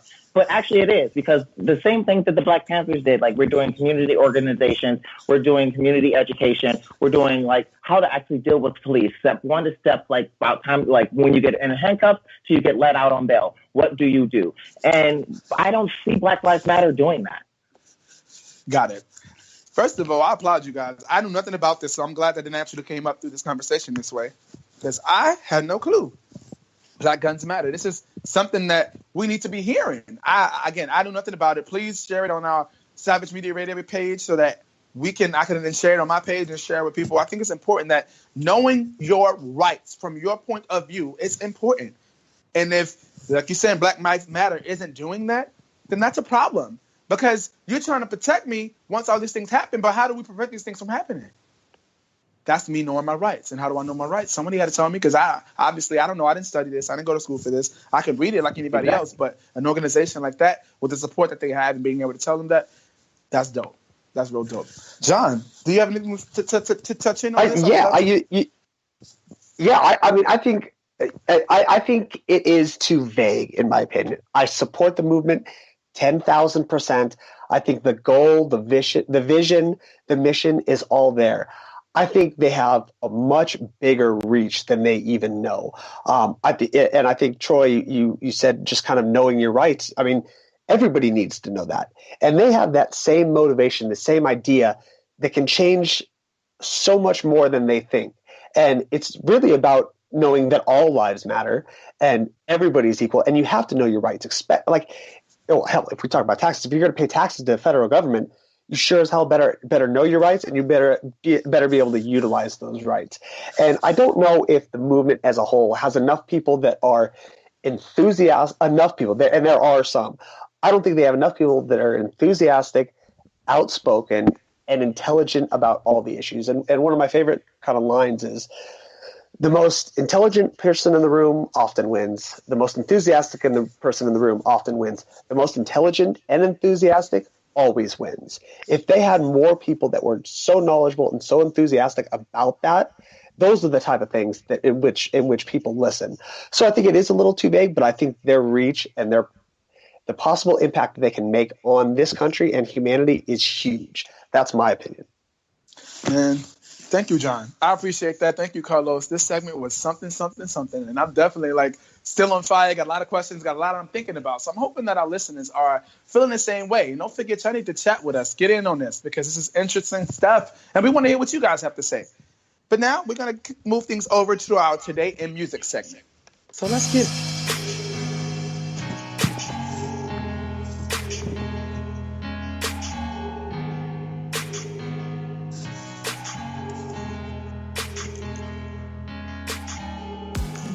All right. We're here. That's right. Today in music. This is a very important topic, because this is also, something that's very touchy-feely that people don't talk about, but they need to. And John, you come in on this one, bro, so don't think you're slipping on this one. We need you in on this one. Should homosexual artists continue to be on the down low, DL, in music? Can homosexuality in music one day be mainstream? What if your favorite artist came out as gay? Would you hear their music differently? Let's talk about this, guys. This is very important because nowadays with reality TV and the way things are working, I feel like being you, like Carlos approaches, is the best way to go. After listening to Carlos and his story and listening to other things that's going on and other people, I really realized that being you and being real at the end of the day is the best way to do it. Nobody can come later on with a suitcase full of stuff saying, hey, by the way, you forgot about this, huh? Oh, don't forget this right here. They can't do that to you. When you say, look, this is me, I give it to you, and this is what it is. So I think that you should just be true to who you are. And if you like men and you're homosexual, if you're a lesbian, there's a lot. There's not even, LGBTQ. There's so many things. If you're no matter what you are, be yourself and be you and be true to who you are. So I say, let it be. That's who you are. Be that. What do you got? Carlos, give me something on that. So the question is, if one of our favorite rap artists were to come out as gay, if I would have an issue with it, correct? No, not yet. I ain't get there yet. Right now, I just want you to focus on telling me. I'm getting there, though. You can fire it up. Calm down. Oh, sorry. I'm like an engine. Sorry. No, right now, what I want you to tell me about is if homosexual artists should continue to be on the down low in music today. Should they still continue to be in the closet? Is it going to affect their career? Or should they say, you know what? Here I am. Open the closet door and come on out. Honestly, I don't care. I don't care who you have in your bedroom. I don't honestly think that anyone should know who anyone's dating. And if they come out as like, hey, I'm dating this guy, then he's just dating a guy. I think sexuality is just there's so much emphasis put on it, and it actually becomes so taboo that people are just afraid to express themselves. And that just creates like DL people and broken families and just like our trans brothers and sisters being murdered because someone doesn't want their secret to come out. So like it just creates a whole lot of issues for more than what it's worth. Like just be, like you said, be who you are and fuck who you fuck with. I really don't care. Makes sense. John, chime in on this, John. Mr. John, you there? All right. Well, I'll keep it moving. You get us somewhere. Yeah. No worries. So anyway, and so the next question was this. Can homosexuality in music one day be mainstream? Can it be something that we can look at it as R&B, as as neo soul, as that? You feel like it could be mainstream? Being homosexual in music one day can be mainstream. The artist himself, being free. The only reference that we have of that is what's his name on what's that Fox show with Taraji Jamal from Empire. Yes, thank you. Right. So, but even then, when he, cause like I guess he's in like hip hop rap. I guess that's considered the same thing. Even then, he's hypersexualized. Like I hate it. I hate the way they portray him. Like if he's in the studio, he just gonna suck everybody's dick. Like right. I think that they're trying to get us geared towards that. But with that being said, like everything has progressed. You're gonna get pushback, and I just feel bad for the first person. I mean, I know Sam Smith is doing it. But I don't really know of a really popular African-American or Latino artist that's really like, hey, I'm gay. But besides Christopher, that guy from Love and Hip Hop, once you get a Grammy, then you can be like, I'm the first black gay rapper, Other than that, I'm not really going to consider you anything. Gotcha. But do you feel like they can win a Grammy and it can happen? Like an artist can be gay and say, hey, I did it. I won a Grammy. This is me. You feel like that can happen? Yeah, I think so. Gotcha. I definitely think so. Okay. Yeah. I mean, I just want to see what you feel about that. I definitely feel like at the end of the day that the creativity is going to always outshine the sexuality. If you dope and what you do and you're great at it, then you just have that addition to say, hey, yeah, by the way, I not only am I dope at what I do, I'm the first black, gay, artist to do it. That would make sense. So I see what you're saying. Just look how everything's progressing. Our biggest Olympic athlete in the 70s is now a 70-year-old woman, and everyone loves her. So like, Caitlin's winning. So she paved the way for the trans people to be old and like transition later in life because everyone's like, can anyone transition later in life? So I compare that to the same thing. And can a rap artist come out, be gay, like rap about? See, that's the thing. But what would they rap about? Because you have to be real careful if you rap. Yeah, like right. The right? mouth Because you is can't slick. have guys in the club, but we have guys in the club bopping to Cardi B, and she's talking about like doing sexual things to men. So hey, you never know. But that's a double standard, though, because you think about being in the club, saying it's not going to be the same. It's not going to be the same. So if you give, listen, this is how you do that. If you're given that platform and this is what you're going to do, then you flip it the best way you can. Because at the end of the day, it's still your money. At the end of the day, you're still if it's not going to be mainstream and people are not going to rock to it, then you're just going to be put into a shelf on this or categorized under this genre, this style, and that's going to be that. And you're going to be doing those kind of shows. So if you're an artist out there and your sexuality is a part of who you are, then I say live it to the fullest and be great at what you do. Because being great at what you do is going to set you aside from everything else. And the sexuality will be an addition. You don't want that to be the first. Because some people are utilizing that as, well, yeah, I'm a gay and I want to be a singer. Like, you're really not that good at being a singer. And you might have a passion for it.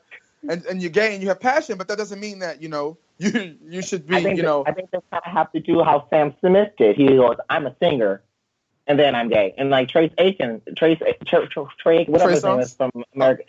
Trey Aiken. Clay, whatever his name is, I forget him. But he came out as like a singer, and then he's like, "Oh, now I'm gay," and then people accepted that. So like, you need to, like you said, you need to establish that you can sing and that you are something, right. And I can stand behind you. Right. Let's get there. Let's not just be doing something. So tell me this, last but not least, would you look at their music differently? So if a gay rapper came out and he was rapping, now going back to what we said, would you look at their music differently if your favorite artist now, who has been rocking with for years, comes out and says, "Hey, now I'm gay"? Yeah, I kind of did that with Frank Ocean before he came out, like his first album, and I had to re-listen. I was like, ooh, and I did the same thing with Sam Smith before he came out. I was like, oh, so that's what you was talking about. Okay, he was talking about sucking dick. Yeah. So I guess I would go investigate, but I don't think I would feel any differently. If I like the song, I like the song. Got it. You heard it differently though, because you went back and listened with another ear, like, ooh, I got the tea. Got it. That was hilarious. That's like, no, have you listened? The perfect example is to listen to Jay-Z's 444 and then listen to Beyonce's Lemonade album together. Boy, like he's on 444. He's like, I'm so sorry, I'm supposed to meet you in the studio at 444, and she's like, I left a note in the hallway. It's like you can. Wait, so is this something that we need to be paying attention to? There's some new. Is this like gonna happen out of nowhere? They're gonna pop up with a DVD that's gonna come out with a whole other. I accidentally did it. I accidentally did it on my iPhone, and like the way it shuffled, and I was like, this is a story. This is the story. They are telling the story. So like, I compare it to that. Like, you would have to just think outside the box and just like be yourself and like, I don't know, just be yourself.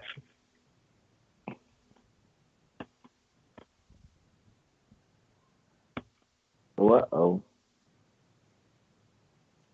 All right. So I guess there's a little bit of dead silence, and we're going to have a couple more minutes. So we're going to finish up here, and I believe that Coco herself is going to join us, and she should be here, or Troy should be here.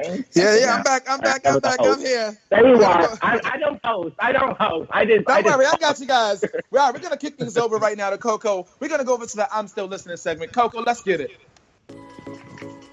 Hey everybody, welcome to I'm Still Listening. I'm your host, Doug Carrion, and in this segment, I'm going to be highlighting the coolest independent hip-hop, indie rock, and electronic music now available on SoundCloud. Check it out. All right, guys. I'm obviously not Doug. This is Coco, sitting in for Doug. He's a little bit under the weather. My heart goes out to you, Doug, because that makes two of us. I'm a little bit slow on my game, but I'm going to try to definitely do this segment justice. You got this. Today, I got this, right? Today I got a really dope track by this artist named Inglewood. The track is called Steve Harvey. I mean, this honestly gives me a dope, like, neo-soul-y hip-hop vibe. I don't really know how to classify it because he's got like a million tags, but I'm going to just call it neo-soul hip-hop. And it features the artist Young Gravy. You can catch this track and more on SoundCloud, Spotify, and on Bandcamp. It sounds a little bit like this. So today, we're playing for cash. Fast money. What? What is Cupid? Gravy run the game. Young Steve Harvey. Hey. Gravy come through, finesse the thotties out your party. Hey. Yeah, I run the game. Young Steve Harvey. Gravy might take you on a bad bitch safari. Gravy run the game. Young Steve Harvey. Hey. Pull up on your bitch in my leather on my Harley. Yeah, I run the game. Young Steve Harvey. Gravy stole your bitch, I didn't mean it and I'm sorry. I think I might go start my own game show. Something like Jerry Springer, but we making up. Whoa. And you can also get slime.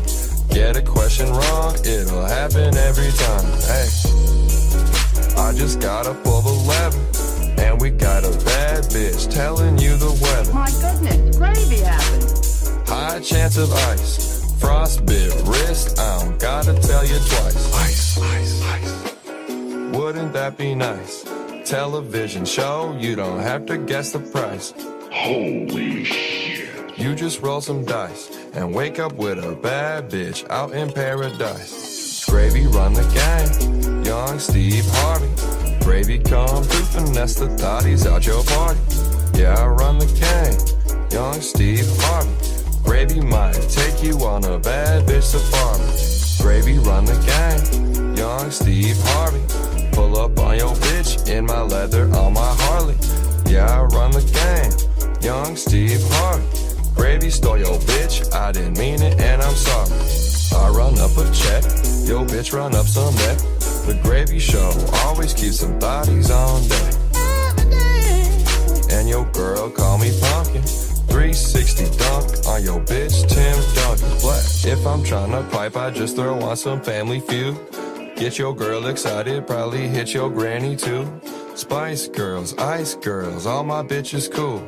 Fuck around and eat a whole chicken with your boo. Hey, hey, yeah, we out in famous days. Young Wind Waker, I'm always making waves. Gotta let your mama get that gravy that she craves. Gravy catching hoes like a goalie making saves. Gravy run the game, young Steve Harvey. Gravy come through, finesse the thotties out your party. Yeah, I run the game, young Steve Harvey. Gravy might take you on a bad bitch safari. Gravy run the game, young Steve Harvey. Pull up on your bitch in my leather on my Harley. Yeah, I run the game, young Steve Harvey. Gravy stole your bitch, I didn't mean it and I'm sorry.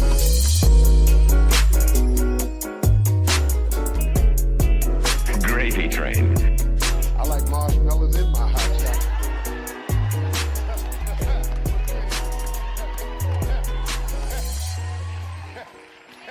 Can't play with me. Yo, that track is actually pretty fire, I'm not gonna lie. But up next, we have an awesome artist. It's a pretty lengthy track, so I'm going to rush into this. This track is called Can't Stop. It's a dope electronic song. You can actually find it on SoundCloud. And again, the artist is Charlie May. Goes a little something like this.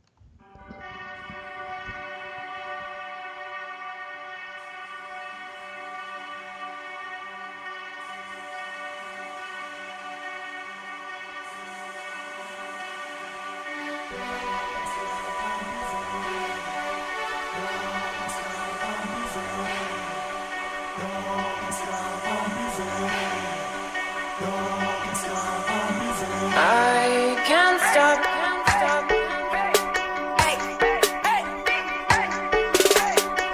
I won't stop. I can't stop. Push the crowd, the lights and sound, till I found my vision. Finding you is my mission. I can't stop. I won't stop. I won't stop. I won't We stop. can't stop. I can't stop. Can't I stop. won't stop. I won't stop. I won't We stop. can't stop. I won't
If you high, let it.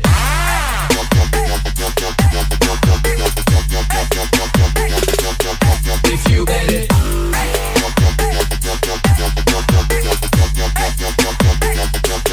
Let it. If you.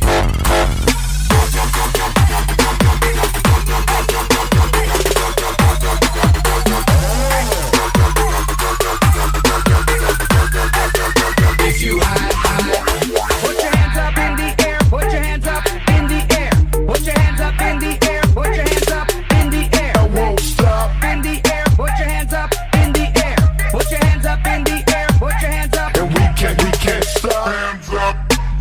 We can't stop. Put your hands up. I won't stop. Hands up. We can't stop. Put your hands up. We can't stop. pop, go.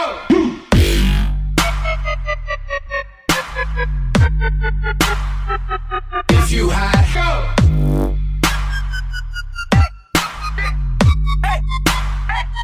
Let it pop. If you high,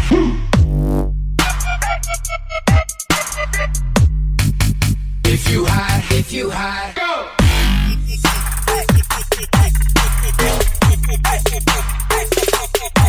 I won't stop.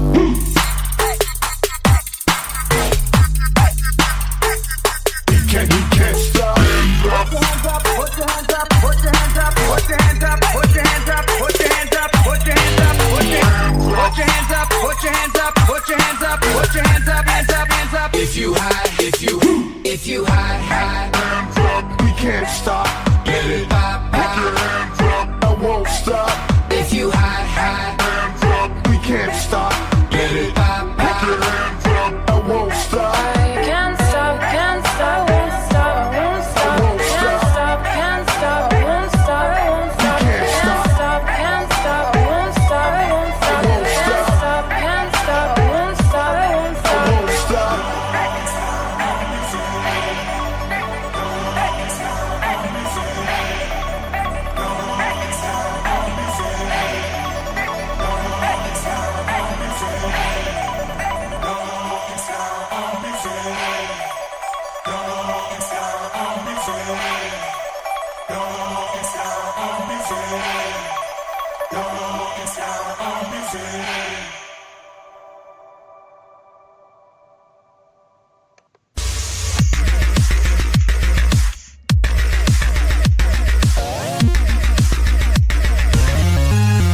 All right, guys, you know what that sound means. It's time for Savage Fine. I think I have Carlos and I have Troy with me and maybe John, right? Right? Do I have a crowd? Do I got people to talk to?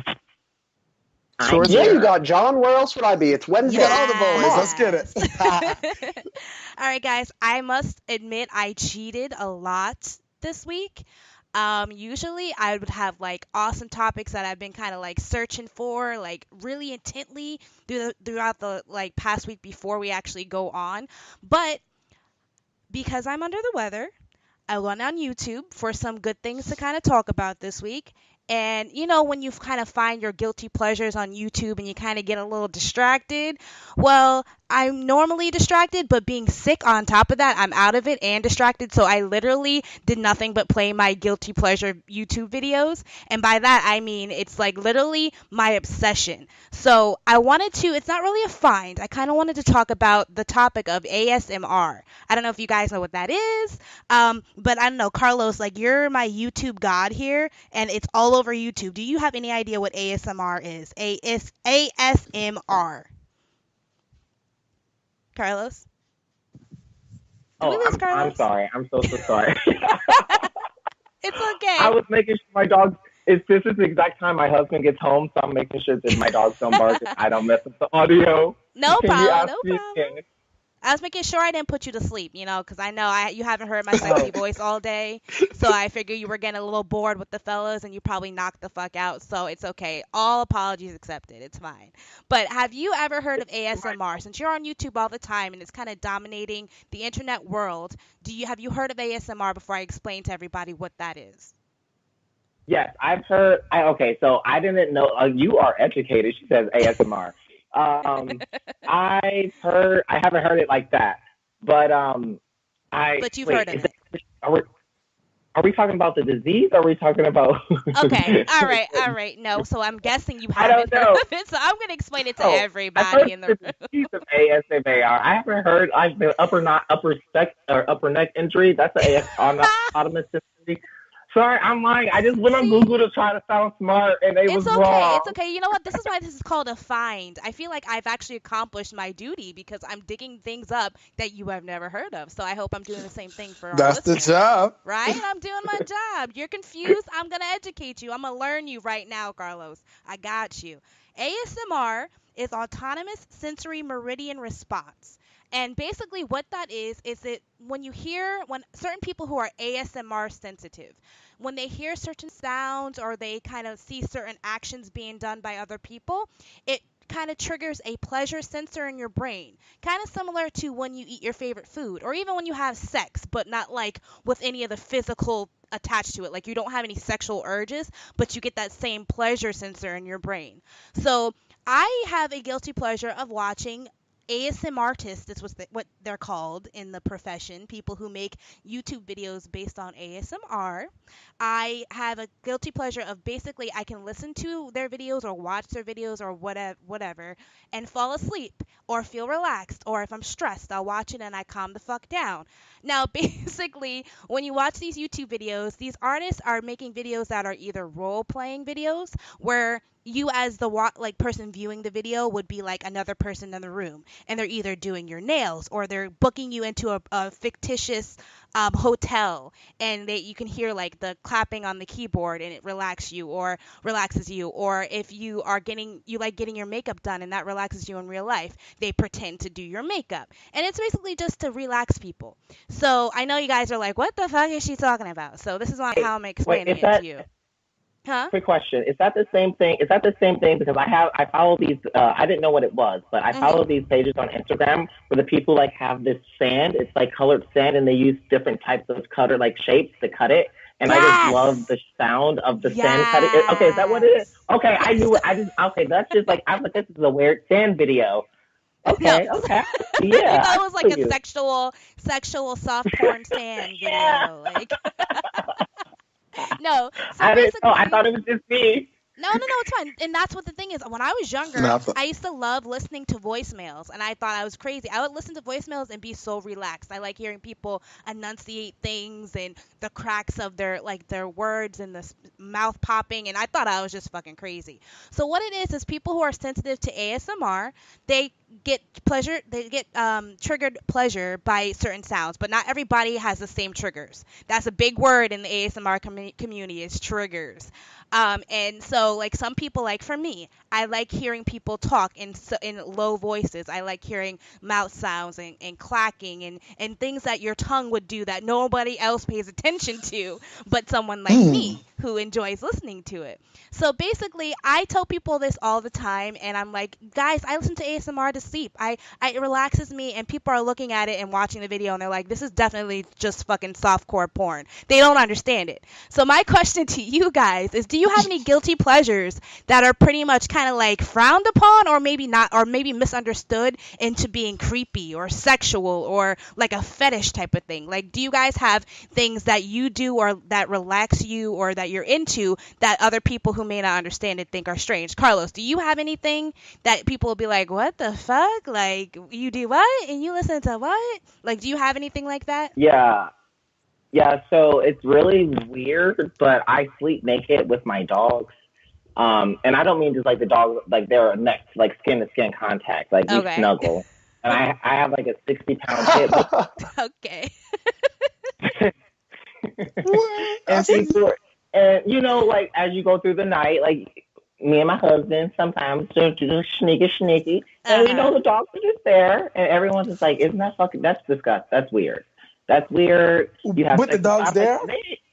Yeah, they don't know. They don't. I mean, Carlos, wait, actually, listen, before everybody be looking at you sideways, I think my dog learned to hump from me and my husband. I'm not going to lie. I think that's actually like a fucking thing. Like, because I don't give a fuck. I mean, what does he know? And even if he knows, he ain't going to be joining in. So what's the problem? Exactly. It's not like we have a sex with the dog, but like after sex, I have No. all these endorphins. I have all this love, and I just want to snuggle up with my pit bull and just go to sleep. There you What's wrong with that? go. No, Right? no, I don't Troy, judge you nobody. seem I, confused. I'm not confused. I'm not confused. I don't judge nobody. That's understand. Like at the end of the day, it's interesting to me. I've never heard nobody say that, so I'm like, wow, this is crazy. But I'm just the complete opposite. Because for me, it's like no sex in front of the kids or the dogs or the kids or the animals. That's just how I feel. Well, I Like, mean, kids, of course. no. Let me prove my point. I'm sorry, because I feel like I don't know. I'm a very sexual, adventurous person. I'm very, I'm a Scorpio. I'm just gonna say that. And at the end of the day, I'm not, I can't be doing the do and then look over and the cat's looking at me. No, I can't. I just can't. No, I can't because I feel like I feel vulnerable. I feel like he's looking at me every time, thinking that no, I can't. Okay, so Troy, fine. All right, fair enough. I got you. Now, do you have something that people would be like, what, like crazy, like confused about that you like or you do? Listen, I'm listening to it now. I'm like, dang, I must not be interesting because I wish I did. Only thing I do, I listen to sleep music at night. Like I like listening to like sounds. So it could be, the traffic like sound on the app. On my app, the app has all kind of stuff. It could be the sound of traffic. It could be the sound of rain. It could be monks. It could be anything. But I really like sounds going. So I have an app on my phone that I listen to. You might actually be like ASMR sensitive though, because that's like a part of it. People who like certain sounds like raindrops or storms or waves. It's that's a low key like it's called autonomous sensory. So if it's something that hits your senses in any way and gives you pleasure or relaxes you, it could be some kind of thing. I'm not trying to bring you over onto my side. No. I knew you was gonna say that, so now you got to talk. Me and you got to talk about this because I feel like I got a condition. I don't know. It's not a condition. We're not fucking crazy, but like. No, I'm just messing with you. You see what podcast It is a condition. It's a great condition. No, I definitely listen. I like finding new things. That's interesting to me. When you was talking about it, I was like, that might be me because I like sounds and like things like that. So I need to look into the what makes you maybe you need to get me more versed in it. Maybe I'm definitely part of the team. I got you. What about you, John? Do you got any crazy quirks that relax you or keep you going? Well, I don't have anything too crazy or out there, but for full disclosure, I did know what ASMR was. I've known about it for a while, actually. And I knew because people were starting to kind of conceptualize this thing in people that exercised and when they listen to music and the performance of exercise. So that's where I first got it. And the reason I got it there is because I'm kind of an exercise nut. It's like one of the first things I do when I wake up. If I'm grumpy, I will go run it out of me. Like I swim, like I'm nuts. So I did know that about it. And I like exercise is the thing for me. Like I swim a lot, and if I swim in a swim lane, I'm looking down at the pool, the sound of water as I put my head up to like get a deep breath and then go back down, like the sound of the water is like one of the most relaxing things ever. Now that's not that weird. I will say this, the weirdest thing I do is if I'm grumpy or I want to calm down, I listen to like the heaviest metal music that you can think of. Is it Hungarian death metal? You know what? It's not as much Hungarian death metal as you wish. As I wish. Exactly. I would like more of that. But the heaviest metal I can find, Hungarian death or not, totally chills me out. I listen to it loud, like early in the mornings. That's probably my weirdest quirk. Wait. Do you listen to like death metal where they're like, like, you know what I'm talking about? Totally. I totally do. And it's a quirk and it totally chills me out. That's the weirdest part about it. Like, that's really cool, actually. I'm super productive. It chills me out. Oh man, it's the best. Awesome. What were you gonna say, Troy? Were you gonna say something? No, I mean I'm learning something new. I don't know. You're getting enlightened. Enlightened. God, enlightened. But since I kind of, like I said, I'm sick, so I've been getting emotional, and I feel sharing is caring. So I kind of wanted to continue this topic of weird, quirky things that kind of relax me or may relax, may be relatable to people who are listening. Another one of my guilty pleasures that I got kind of distracted with this week is I love to listen to channels that are based on like creepy true stories, like creepy true Oh yeah. encounters. I listen to a lot of Craigslist like scary encounters, like walking home stories, like stalker stories. I am like I'm a junkie for that. I'm not gonna lie. I listen to like some really really great YouTubers that you should check out if you're into anything like creepy or anything that kind of gives you chills. I would definitely suggest Corpse Husband on YouTube. If you look up his YouTube, he has the greatest stories that he gets off of Reddit about people who have had, experiences with Craigslist sellers that turned almost dark and deadly. I mean, it's just like really like a huge interest of mine. And I actually, if you're gonna think I'm crazy, you're gonna think I'm psycho, but I actually listen to them to fall asleep. So I can listen to any kind of near-death stories. I can listen to, my crazy ex-boyfriend almost kidnapped me and sliced me into pieces. I can listen to that and fall asleep. So What? it's so weird. I know, I'm really creepy. Okay, you know what? Shameless plug here too, guys. If anybody's interested in like terrifying horror and gore, I have a Facebook group called The Twisted Hideout. So you guys can hop on that and see a whole bunch of twisted stories and the topic of gore, because literally that is my life. So when people, like, just like you guys did, when I tell people this is what I do to go to sleep, they're like, what? Like, are you okay? Who hurt you, baby girl? Like, stuff like that. And I'm like, this is like it's so interesting to me. So my next final question is, are there ways besides, like auditory stuff, like listening to things, what are some things that help you fall asleep at night, like are to get clear all the thoughts out of your head? What do you usually do to fall asleep? And we can't say sex because that's just like a given. Like Troy, what do you do if you had a bad day, you're stressed out, and you don't have those sounds, those CDs with the ocean waves and all that stuff? What do you use to fall asleep? What would you use to fall asleep? Like just normally in real life, like Yeah, without, like if I normally, didn't like do use you that. clear your head? Do you think of a certain, person? What I is don't it that count you Of do? course, real life. I don't know. I know. That's one of my Right? Wait, What? stop, John. That's one of my sayings. You'll get to know that later on. Yeah, I mean, I don't count sheep. Just know that. No, I don't count sheep. I just try to. The best thing for me is to not be thinking about anything. Like to just clear my mind. clear Like I your can't head. be thinking about anything. Yeah. For me, it's clear my head. That's the only way. If I don't have my sleep sounds, just clear my head and eventually. But I'm good at falling asleep anywhere. So I don't need anything to fall asleep in real life. I don't need nothing. Nothing to fall asleep. I can fall asleep on a bike if I have to pedal. That's how bad it is. As long as I'm sitting somewhere, I'm out. Literally, Yeah, I fall asleep sleeping. What is sleeping? That sounds What's magical. sleep? What is What is that? that? Yeah. Right? I'm right there Yeah. with you. I'm like, I mean, I'm just saying fall asleep if I ever get to. That's kind of how Yeah. I fall asleep. But most of the time, I'm just pretty much up like 24/7. So I completely Yeah. with you on that. I would like to hear much more about this thing called sleep. Sounds Right? magical, honestly. What about you, John? Do you have anything that helps you kind of get to sleep when you get the opportunity to kind of sleep like a normal human? You know, honestly, it's nothing crazy. It's nothing even out there. Like just like after like a bad day, like the best thing is like honestly, I'll pour like a glass of scotch and Ooh. like I'll just chill out, like totally like old school. And I'm not old school in anything really, but I'll pour some scotch and I'll just sit there and do nothing and just shut down. Like That that's what I'll do. works. That definitely works. Liquor is always like a cure for everything. So I'm right totally. there with you. What Pulling about you, up, pulling up. Carlos? I Did we always, lose him? the best thing for me, I always keep my microphone on mute. The best thing It's for fine. me is just a good nut, just a good Right? nut, and I'll go Just to pop sleep. it off.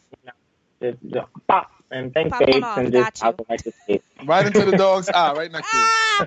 Oh, I can't. I can't. I'm That's sorry, I actually can really hold that one. Good way. irritating. I Good can hold one. that one. I can hold that one. That's why I can't do that. That I is a can't. It's like a great river. It's like a thing. river. It's like a river. I can't do that. No.